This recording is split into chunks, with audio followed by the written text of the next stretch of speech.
ગાંધીધામ મહાનગરપાલિકાના કમિશનર મનીષ ગુરવાણી દ્વારા શહેરમાં ચાલી રહેલા બ્યુટિફિકેશન કામોની સ્થળ પર જઈ સમીક્ષા કરવામાં આવી હતી. તેમણે ડીમાર્ટ રોડ, ગુરુકુલ રોડ સહિતના મુખ્ય માર્ગોનું નિરીક્ષણ કરી ચાલી રહેલા કામોની ગુણવત્તા અને પ્રગતિ અંગે અધિકારીઓને જરૂરી સૂચનાઓ આપી હતી. કમિશનરે માર્ગોના વિકાસ, સફાઈ અને સૌંદર્યીકરણના કામો સમયસર અને યોગ્ય રીતે પૂર્ણ થાય તે માટે ખાસ ભાર મૂક્યો હતો. આ દરમિયાન મનપાના અધિકારીઓ અને સ્ટાફ પણ ઉપસ્થિત રહ્યા હતા. નખત્રાણામાં રોડની બંને સાઈડો હાથ લારીઓ, લક્ઝરીઓ આડેધડ પાર્ક થતા છકડા વાહનોના કારણે નખત્રાણાના બસ સ્ટેશનથી ડોક્ટર માકાણી હોસ્પિટલ સુધી વાહનોનો ખડકલો જામ્યો હતો. હાજીપીરનો મેળો હોવાથી અહીંથી હજારો વાહનો પસાર થઈ રહ્યા છે, જેના કારણે ટ્રાફિક સમસ્યા કાયમી રહે છે. આ સમસ્યા ઉકેલવા માટે વહેલી તકે પોલીસ દ્વારા અને પ્રશાસન દ્વારા તાકીદના પગલાં લેવા જોઈએ. આડેધડ પાર્ક કરતા વાહનો સામે કાર્યવાહી કરવી જોઈએ. બાયપાસ એકમાત્ર ઉકેલ છે, પરંતુ વૈકલ્પિક વ્યવસ્થા માટે રોડ પર આડેધડ વાહનોને હટાવવા જોઈએ અને પ્રજાની સુખાકારી માટે પણ ટ્રાફિકનો વધારાનો પોઈન્ટ ઊભો કરવો જોઈએ. વથાણની ડોક્ટર માકાણી હોસ્પિટલ સુધી વિકરાળ ટ્રાફિક સમસ્યામાં ઇમરજન્સીમાં જતી એમ્બ્યુલન્સ અટવાઈ ગઈ હતી. ટ્રાફિક સમસ્યા આજની નથી, કાયમ આવું જ સર્જાય છે. છતાં તંત્ર દ્વારા બાયપાસની કોઈ ઝડપી કાર્યવાહી કરવામાં આવતી નથી. ખાતમુહૂર્ત થઈ ગયા હોવા છતાં હજુ પણ બાયપાસની પ્રક્રિયા તંત્રની આડોડાઈના કારણે ખોરંભે ચડી છે.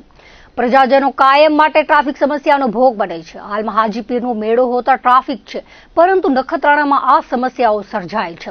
તંત્ર વહેલી તકે બાયપાસની કામગીરી પૂર્ણ કરાવે એવી લોક માંગ ઉઠી છે. કચ્છની કોમી એકતાનો હાજીપીર બાબાનો 3 દિવસનો મેળો રવિવારે સવારથી લોકો મેળો માણવા પોતાના વાહનોમાં પહોંચ્યા. ભારે ગરમીના કારણે બપોરે મેળો માણવા આવેલ લોકો જ્યાં છાંયડો મળે ત્યાં ગોઠવાઈ ગયા હતા. ફરી સાંજે 5 વાગ્યા પછી લોકો મેળો માણવા ઉમટી પડ્યા હતા. રવિવાર હોતા મેળો રાત્રે ફૂલ બારમાં જામ્યો હતો. શુક્રવારે મેળાનું ઉદ્ઘાટન બાદ મેળો ખુલ્લો મુકાયો હતો. આ મેળામાં રવિવાર સુધી અંદાજે 3.5 લાખ લોકોએ માથું ટેકવ્યું હતું. મેળામાં ગરમીના કારણે પાણી અને ઠંડા પીણા ઉપર અને આઈસ્ક્રીમ અને ગોલા ઉપર લોકો મોજ માણતા હતા.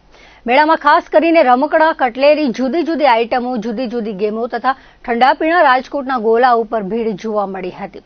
મેળામાં હાજીપીર પોલીસ સ્ટેશન દ્વારા પ્રથમ મેળો હોવાથી પોલીસ સ્ટેશનના પીએસઆઈ વીડી ગોહિલની આગેવાનીમાં ચુસ્ત પોલીસ બંદોબસ્ત ગોઠવાયો હતો. ખિસ્સાકાતરુઓ પર પોલીસ દ્વારા પકડીને ધોલાઈ કરાઈ હતી. મેળામાં એસટી દ્વારા ટોટલ સાંજ સુધી બંને સાઈડની 196 ટ્રીપો થયેલ હતી. સોમવાર સુધી 4 લાખ લોકો માથું ટેકવ્યું હતું. મુન્દ્રાના નદીવાડા નાકાથી બુખારી દરગાહ સુધી બહોળી સંખ્યામાં લોકો ઉમટ્યા હતા. નદીવાડા નાકાથી જવાહર ચોક સુધી મુન્દ્રાનો મશહૂર હલવો ખરીદવા લોકોની ભીડ જામી હતી. હાજીપીરના શ્રદ્ધાળુઓનું મુન્દ્રામાં સ્વાગત કરવા અને તેમની સેવા કરવા કેમ્પનું આયોજન કરાયું હતું. શાહ મુરાદ બુખારી દરગાહે શ્રદ્ધાળુઓ બહોળી સંખ્યામાં સલામ ભરી હતી. મુન્દ્રાની હિન્દુ મુસ્લિમ એકતા સમાજ શાહ મુરાદ બુખારી દરગાહ મધ્યે દર વર્ષની જેમ આ વર્ષે પણ કચ્છ, સૌરાષ્ટ્ર, ગુજરાતમાંથી બહોળી સંખ્યામાં શ્રદ્ધાળુ ઉમટ્યા હતા. ગયા વર્ષ કરતા આ વર્ષે મુન્દ્રામાં જોરદાર ઘરાકી નીકળી હતી અને નાના મોટા તમામ વેપારીઓ કમાયા હતા. આ વર્ષે હાજીપીર દરગાહે સલામ ભરી મુન્દ્રા બુખારી દરગાહે સલામ ભરેલા આવેલા શ્રદ્ધાળુઓએ હલવાની ધૂમ ખરીદી કરી હતી. મુન્દ્રા શિવ શક્તિ સ્વીટ માર્ટના વેપારી સંજય કંદોઈએ જણાવ્યું હતું કે આ વર્ષે હલવો વેચાનારા નાના મોટા 50 ધંધાર્થીઓ હતા અને તમામ હલવો ખલાસ થઈ ગયો હતો અને ધંધાર્થીઓ લાખો રૂપિયાનો ધંધો કર્યો હતો. છેલ્લા 2 દિવસથી મુન્દ્રાના ડાક બંગલાથી આદર્શ ટાવર શહેરની ભૂખી નદીમાં વાહનોના થપ્પા જોવા મળ્યા હતા. રાત્રે પોલીસને ટ્રાફિક ક્લિયર કરવા ખૂબ જ મહેનત કરવી પડી હતી. મુન્દ્રાના હિંગળાજ વસ્તી વિસ્તારમાં આવેલા 23 સોસાયટીના સહભાગથી ભવ્ય અને પ્રેરણાદાયી સપ્તસંગમ હિન્દુ સંમેલનનું આયોજન કરવામાં આવ્યું હતું. આ કાર્યક્રમ મુન્દ્રાના જુદા જુદા 4 વિસ્તારોમાં સમાંતર રીતે યોજાયો હતો, જેમાં હિંગળાજ વસ્તીમાં જ અંદાજે 1000થી વધુ લોકોની હાજરી નોંધાઈ હતી. કાર્યક્રમની શરૂઆત બપોરે કષ્ટભંજન દેવ હનુમાનજી મંદિર, સૂર્યાનગર ખાતેથી ભવ્ય કળશ યાત્રા કરવામાં આવી હતી. શ્રદ્ધાળુઓના મંગલગાન સાથે નીકળેલી આ યાત્રા સ્વામિનારાયણ મંદિર બારોઈ રોડ સુધી પહોંચી હતી, જ્યાં મુખ્ય સંમેલનનું આયોજન થયું હતું. સમગ્ર કાર્યક્રમ દરમિયાન ધાર્મિક ઉલ્લાસ અને સાંસ્કૃતિક ભાવનાનો માહોલ જોવા મળ્યો હતો. પંચ પરિવર્તનના સંદેશ સાથે યોજાયેલા સંમેલનમાં સામાજિક સમરસતા, પર્યાવરણ જાળવણી, કુટુંબ પ્રબોધન, સ્વદેશી ભાવ જાગરણ અને નાગરિક કર્તવ્ય જેવા મહત્વપૂર્ણ વિષયો પર જનજાગૃતિ લાવવાનો પ્રયાસ કરવામાં આવ્યો હતો. કાર્યક્રમ દરમિયાન નાના બાળકો અને ભૂલકાઓ દ્વારા ભારતીય સંસ્કૃતિને ઉજાગર કરતી વિવિધ સાંસ્કૃતિક કૃતિઓ રજૂ કરવામાં આવી હતી, જેને ઉપસ્થિત લોકોએ ઉત્સાહપૂર્વક વધાવી લીધી હતી. આ પ્રસંગે સંતો મહંતો આશીર્વચન પાઠવતા સંસ્કાર અને ધર્મના માર્ગ પર આગળ વધવા પ્રેરણા આપી હતી. મુખ્ય વક્તા જીતુભાઈ જાડેજાએ પોતાના ઉદ્બોધનમાં હિન્દુ ધર્મની પ્રાચીનતા અને એકતા સંગઠિત રહેવાના મહત્વ પર ભાર મૂક્યો હતો. ગાંધીધામના અગ્રણી હાજી જુમરાએ તાજેતરમાં એ ડિવિઝન પોલીસમાં ફરિયાદ નોંધાવી હતી. તેમની સામાજિક પ્રતિષ્ઠા ખરડાય તેવી કામગીરી કરી ખંડણી માંગવામાં આવી હોવાનું ફરિયાદમાં જણાવાયું છે. આ ફરિયાદમાં અનેક આગેવાનો સામે ગુનો દાખલ કરાતા મુસ્લિમ સમાજમાં નારાજગીની લાગણી ફેલાઈ છે. ખોટી ફરિયાદ કરાઈ હોવાના આક્ષેપ સાથે સમગ્ર મુસ્લિમ સમાજ દ્વારા થોડા દિવસો અગાઉ ગાંધીધામમાં એકત્ર થઈને એસપી કચેરી રજૂઆત કરાઈ હતી, જેમાં જણાવાયું હતું કે જેમની સામે ફરિયાદ થઈ છે તેઓ સમાજના અગ્રણીઓ છે. તેઓ ફરિયાદી હાજી જુમરાયમાના કામમાં સહકાર આપતા ન હોવાથી તેનું મનદુખ રાખીને સમાજને બદનામ કરવા માટે ખોટી ઉપજાવેલી ફરિયાદ કરવામાં આવી હોવાનું જણાવવામાં આવ્યું છે. અખિલ કચ્છ જિલ્લા જત મલેક સમાજ, અખિલ કચ્છ મુસ્લિમ મિયાણા ગરાસિયા સમાજ, અખિલ કચ્છ સૈયદ આલે રસૂલ સમાજ, અખિલ કચ્છ જિલ્લા શેખડાડા સમાજ સહિતનાઓ દ્વારા એસપી કચેરી આવેદનપત્ર પાઠવીને તટસ્થ તપાસની માંગ કરવામાં આવી હતી. જે બાદ પણ કોઈ કાર્યવાહી ન થતા સોમવારે ભુજમાં રેન્જ આઈજી કચેરી ખાતે મોટી સંખ્યામાં મુસ્લિમ સમાજના આગેવાનો અને લોકો ભેગા થયા હતા અને રજૂઆત કરવામાં આવી હતી, જેમાં જણાવાયું છે કે ગાંધીધામ એ ડિવિઝન પોલીસ સ્ટેશને નોંધાયેલી ફરિયાદ ખોટી અને પાયા વિહોણી છે.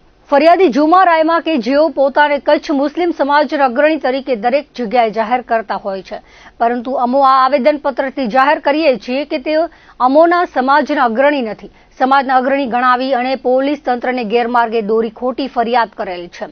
આવેદનપત્રથી સમાજ દ્વારા જણાવાયું હતું કે અમે પોલીસ તંત્ર સાથે આ કેસની તપાસ અને કાર્યવાહીમાં સંપૂર્ણ રીતે સાથ સહકાર આપીએ છીએ. તટસ્થ તપાસની માંગ કરવામાં આવી હતી. આવેદનપત્ર આપાય એનાથી આગળ અમે પૂર્વ ડિવિઝનમાં એસપી સાહેબને આપ્યો. એસપી સાહેબે પણ અમને ખાતરી આપી હતી કે આમાં અમે તટસ્થતાથી તપાસ કરીશું. પણ મારો મુદ્દો એક છે કે 2 જણાને અટક કર્યો છે, ખંડણીનો કેસ છે, મુદ્દામાલ શું છે? 2 દિવસ રિમાન્ડમાં કોઈ મુદ્દામાલ મળ્યો નથી. આ કિનાખોરીથી ફરિયાદ કરવામાં આવી છે અને કોઈકની ધોરણી જુમાભાઈ એમ કહેતો હોય કે 2 જણા ઉપર મેં ફરિયાદ કરી છે, તો પછી આ 11 જણા કેમ આવ્યા? એ પોતાના નિવેદન કહે છે કે આ ફલાણાભાઈ નિર્દોષ છે, ફલાણાભાઈ નિર્દોષ છે, તો પછી તે ફરિયાદ કેમ કરી? પોલીસ એમ કહે છે કે મને જુમાભાઈએ ફરિયાદમાં નામ લીધા છે. જુમાભાઈને પૂછીએ તો એમ કહે છે કે કોલ ડિટેલો પરથી નામ આવે. કોલ ડિટેલો પરથી પોલીસને કેમ કરે? બધાના નામ તો જુમાભાઈ જ આપે ને. આ નંબર કોણ છે? અલી મામદ છે, કોના છે નંબર? એટલે આ દેશદ્રોહીથી ખોટો માણસોને હેરાન કરવા માટે અને સમાજના આગેવાનો અંદરો અંદર બાજે એના માટે આ ષડયંત્ર કરવામાં આવે છે. શું માંગ છે તમારી? માંગ એ છે કે આ તટસ્થ તબલ 169 કરીને એફઆઈઆર રદ કરવામાં આવે. આજી સાહેબને મુલાકાત માટે આવ્યા હતા. કચ્છના મુસ્લિમ સમાજના 6 સમાજના પ્રતિનિધિઓ, અખિલ કચ્છ જત મલેક સમાજ, અખિલ કચ્છ મિયાણા ગરાસિયા સમાજ, શેખડાડા સમાજ, સૈયદ સમાજ, મંદરા સમાજ અને કુંભાર સમાજ, આ સમાજ જે છે એ કચ્છમાં બહોળી સંખ્યામાં પોતાનું પ્રતિનિધિત્વ કરી રહી છે. અને આજે જે જુમાભાઈ રાયમા દ્વારા કચ્છના મુસ્લિમ સમાજના આગેવાનો વિરુદ્ધ જે ફરિયાદ લખાવવામાં આવી છે ખંડણીની, તો એ ખંડણીની ફરિયાદ રદ થાય, એ ફરિયાદ ખોટી છે એવું રજૂઆત કરવા માટે અમે આજી સાહેબનું આજે મુલાકાત લેવા માટે આવ્યા હતા. આજી સાહેબે એમના પ્રતિનિધિઓ મારફત અમારું આવેદનપત્ર સ્વીકાર્યું છે, તો એમનો આભાર માનું છું. અને એમને અમારી સાથે ટેલિફોનિક વાત કરી છે અને એમાં વિશ્વાસ અપાયો છે. તો અમારી આજની દિવસે આ જ માંગ છે કે જુમાભાઈએ ફરિયાદ કરી છે અને એમ કહે છે કે મેં માત્ર 2 જણાના ખંડણીમાં નામ આપ્યા છે. તો ખંડણીમાં 2 જણાના નામ હોય તો પછી 13 જણા વિરુદ્ધ ફરિયાદ કેમ ખંડણીની દાખલ થઈ? આવી ભારે કલમો સાથેની ફરિયાદ પોલીસ દ્વારા કરવામાં આવી છે કે જુમાભાઈ દ્વારા કરવામાં આવી છે? એની સ્પષ્ટતા યા તો પોલીસ કરી શકે છે યા જુમાભાઈ કરી શકે છે. જુમાભાઈ એમ કહે છે કે મેં નથી કરી. પોલીસનો આ અંગેનો કોઈ નિવેદન હજી આવ્યું નથી કે આ ફરિયાદ કોણે કરી છે. તો જુમાભાઈ એમ કહે છે કે આ પોલીસે નામ ખોલાવ્યા છે. એટલે આ વિરોધભાસ નિવેદનો છે બંને જગ્યાએ. તો અમે આઈજી સાહેબનું ધ્યાન દોર્યું છે કે આની તપાસ થવી જોઈએ અને આ મુસ્લિમ સમાજના જે જવાબદાર આગેવાનો છે, સમાજના આગેવાનો છે, હિતરક્ષ સમિતિના આગેવાનો છે, એ બધાએ વિરુદ્ધ આ ફરિયાદ ખોટી જે ખંડણીની ફરિયાદ છે રદ થવી જોઈએ. કારણ કે એ સખીદાતાઓ છે.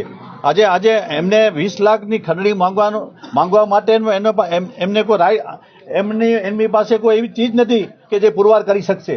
કારણ કે જે 15 લાખ રૂપિયા, 10 લાખ રૂપિયા અને 5 લાખનો માતબાર રકમ મુસ્લિમ સમાજના હિતાર્થ માટે જ્યારે એ ફંડ આપતા હોય તો શું આવા લોકો ખંડણી માંગવા માટે જાય અને એ પણ આમ ખુલ્લેઆમ ખંડણી માંગે? એ વિરોધાભાસ નિવેદન છે. એટલે આવા નિવેદનોની ફરિયાદ તપાસણી થવી જોઈએ, પછી જ ધરપકડ થવી જોઈએ એવી અમારી માંગ છે. હવે આ બાબતમાં ઉચ્ચ ન્યાયાલયમાં જવાનું થશે તો પણ અમે આ સમાજો સાથે સમાજો જશે અને જરૂર પડશે તો ગુજરાત પોલીસના વડાને પણ આ સમાજો મુલાકાત માંગશે જો અમને અહીંયા ન્યાય નહીં મળે. પણ અમને વિશ્વાસ છે આ પશ્ચિમ કચ્છ પોલીસ ઉપર કે તાત્કાલિક અમારી જે માંગણીઓ છે એને સ્વીકારશે અને એ જે ફરિયાદ છે એ ફરિયાદ કેન્સલ કરવા માટેની વિધિવત કરશે. આજી સાહેબ પાસે સમાજના આગેવાનો દ્વારા આવેદનપત્ર આપવામાં આવ્યા હતા. આ આવેદનપત્ર આપવાનો અમે અગાઉ એસપી સાહેબ પૂર્વને પણ મળ્યા, આવેદનપત્ર આપ્યું, પણ અમને એવું લાગ્યું કે હજી સંતોષકારક નથી. કેમ કે આ ફરિયાદ જે છે, વાત આજે મુદ્દાસર વાત એક બે વાત કરવાની છે. ફરિયાદ ખોટી કેમ છે? જે ફરિયાદ કરી છે સેક્શન 67A, જેની સજા એક અધિનિયમ છે આઈટી એક્ટની ધમકાવવામાં, જે સજા એની સજા છે 5 વર્ષ. બીજી વાત કરું તો બીએનએસની જે કલમો લગાડી છે 161, 308, 351, 356 અને 299, આ બધાની સજા જો સાબિત થાય તો 2 વર્ષ હોય છે. હવે આપ મને જણાવજો, આપ અધિકારી હોતા વકીલો જાણકાર લોકો છે કે આ બધી 5 વર્ષની સજામાં કોઈ પણ આરોપીને ધરપકડ કરવા પહેલા એને નોટિસ પાઠવવી પડે. નોટિસ પાઠવ્યા પછી જો આરોપી જવાબ ન દે પછી એની ધરપકડ કરવામાં આવે છે. એના અનુસંધાને આખી એફઆઈઆરની કોપી છે મારી પાસે. એના બદલે રાત્રે ફરિયાદ કરીને સવારે જ્યારે ઉપાડવામાં આવે અને આ ફરિયાદમાં બીજી લોલમપોલ તમે જોવા જાઓ તો આ ફરિયાદનો સમયગાળો દેખાડો છે 11/11/2025, જાણે 6 મહિના પહેલાથી આ બનાવ બનતો આવ્યો છે. આટલા મહિના એ લોકો ક્યાં હતા? વાત કરી કે આરોપી બીજા જે 13 નામ નાખવામાં આવ્યા, આરોપી તરીકે જુમ્માભાઈ પોતે કહે છે કે 2 આરોપી છે, બાકી મેં નામ નાખ્યા નથી.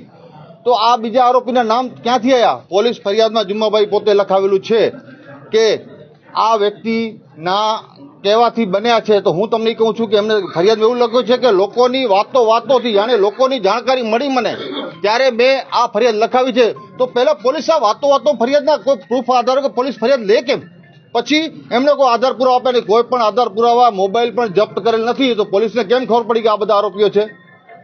પહેલા પોલીસ કાંઈ મુદ્દા માલ તમને તો આરોપીઓ કેમ સાબિત થયા તમારી પાસે? પોલીસને કેમ? આ પોલીસને ઉપરથી એક પ્રેશર કરીને ફરિયાદ તાત્કાલિક રાતોરાત નાખવામાં આવી ને કેવા ટાઈમે ધરપકડ કરવામાં આવી, જે 3 દિવસ જાહેર રજાઓ છે. તો દર્શક મિત્રો, હતા અત્યાર સુધીના કચ્છ ઉદય ટીવી સમાચાર. ફરી મળીશું નવા સમાચારો સાથે, નવી અપડેટ સાથે. ત્યાં સુધી મને રજા આપશો. નમસ્કાર.